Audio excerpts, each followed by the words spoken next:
So the other day I found this Ferrari F40 online for only $50. And if you guys don't know, this set costs over $1,000 if it was real Lego. But this is fake Lego. So I decided to buy it and try it out. Okay, so I got all the pieces. And hopefully this is the right car because there's no box. Wow, there's so many pieces. I opened everything up and started building right away because I knew this build was going to take a long time. And a few hours later, this is where I got to. I need to put the engine in and the front and the back. So let's do that.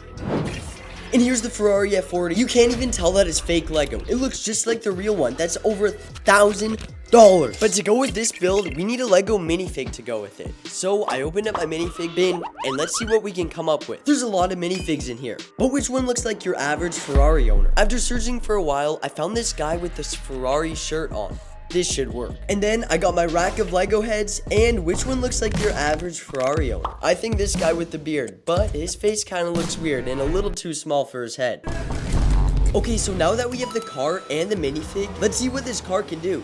The two doors open, which is expected.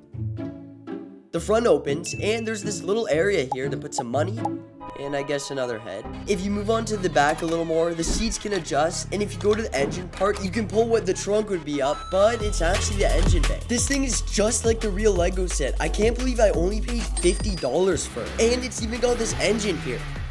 This Lego Ferrari F40 is looking perfect, and now it's time to test it out. So I pulled out the Lego testing road, which is the treadmill. I don't know about this. And then let's try it out on the lowest mode, just to see how it works. It's kind of wobbling, so let's turn it up a little. It's not doing bad, so let's turn it up. And hopefully this thing doesn't break. Oh, and it just fell off. That's okay. We can just attach it back. But this time, we're gonna turn it up all the way and add some obstacles. We have the car going at max speed right now, and everything's shaking. Hopefully some pieces don't fall off. And just when I thought the car was doing really good, I remembered it's only 4 miles an hour, and that's the maximum speed that my treadmill goes up to. So we're gonna have to make it a little harder for this car since it's doing way too well right now. Let's add some obstacles in. I got this little minifig head right here, and what if we push it in right between the tire and the car? And to make it even harder, I'm gonna take this Beat Champion size rim right here and push it right under. Yup, that did it. Before I did a good job, but then at the end I realized if you tip it over, take the wheel off. Yeah, there's some yellow on the axle because the Lego piece got really hot and melted it right on it. Am I faster than the Ferrari though? And next up we have this 1500 piece Lego Lamborghini Kos creator build. This is pretty much the new version of the Ferrari F40 that Lego's decided to do. It's the Lamborghini Kos, and it goes perfectly well with the other Ferrari F40. It has a bunch of moving parts, like this front here. You can open it and then put these Lego heads in, and this big V12 engine. The wheels also move side to side, and it rolls really smooth. But one thing I noticed is that if you look closely into the tires, you can see that they have a lot of tread. And at the back, there's actually 2 tires. So to test this one, let's do something that no Lamborghini is meant to do. Let's go off-roading. So first I tried it on my carpet, and it drifted. Then I did it on wood, and it just rolled normally.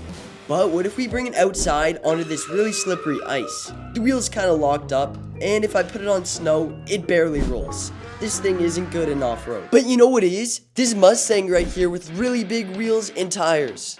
They moved side to side from the steering wheel, and the hood opens so you can see the engine. You can also open the trunk to see the NOS can at the back, and it's got one more really cool feature. There's a little mechanism at the back, and if you twist this piece, the rear will jack up, so you can do wheelies. And then you can bring it down wherever you want. So let's test this Mustang out. This Mustang is really heavy, so that means it's gonna roll really good. And it does. So to put this thing to its limits, I got a bunch of these base plates and put them together. This is gonna be the ramp. And this is what I made. It's gonna go down, and I made this little jump here, and it's gonna clear it. Hopefully it can work. Let's see. 3, 2, 1. Okay, I need a take 2. Maybe a take 3. Yeah, that one broke a bit. Okay, one more try. I think I need to take this bumper piece off because it was just breaking. Okay, last time. Okay, I'll give that a pass. Let's throw it on the treadmill. I'm gonna throw some obstacles at it and see what happens. What if I get a bunch of minifigs and put them under the car? It locked up the front wheels, and that guy isn't looking too well. And if I turn this treadmill to the max speed and put this jump here, will the car jump? Okay, one more try.